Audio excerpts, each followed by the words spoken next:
Usually when I design something, the engineers say, oh, not possible, and I have to change things. Here, they actually made my design come true.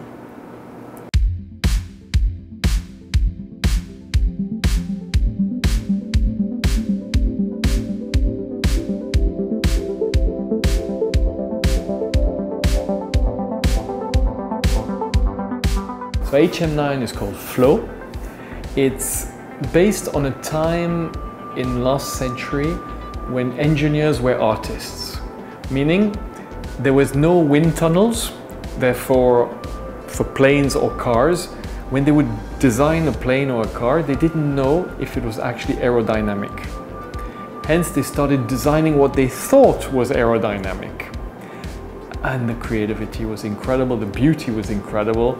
We had some of the most beautiful cars of history.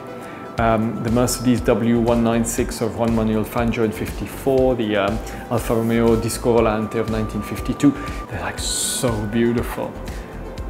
And how were they made?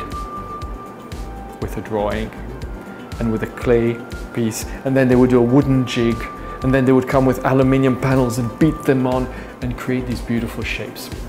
For planes, it was the same thing.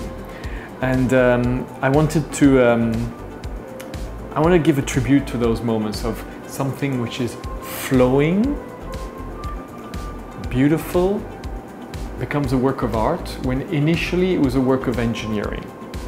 That's HM9. This piece is tens of thousands of hours of work to get to this. It's 4 years of development. Initially, already for the case, when I designed it, all my engineers said, impossible, we can't make this. I'm like, why can't we make this? He said, because we can't make it water resistant.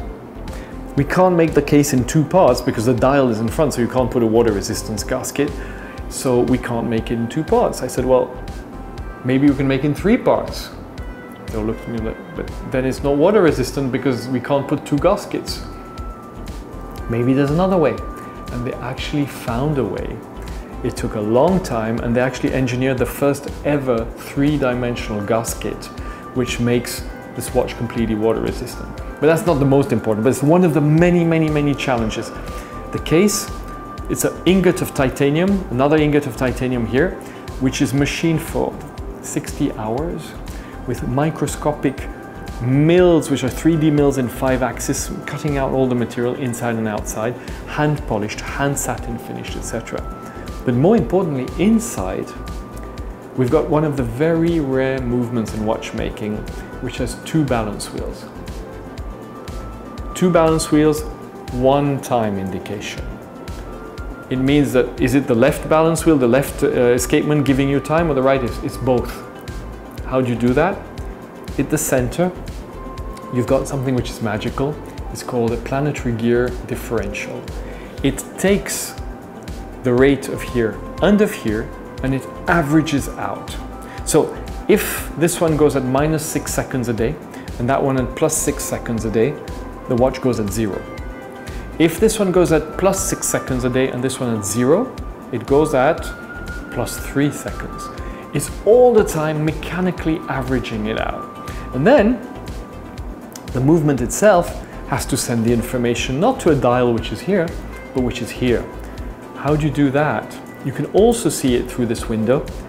We were the first watch creators to actually use Conical Gears in 2014 with HM6, and we're following up now in 2018 with the second version of Conical Gear systems, which are super complex to machine, 0 tolerance, and they have to be adjusted perfectly by the master watchmaker.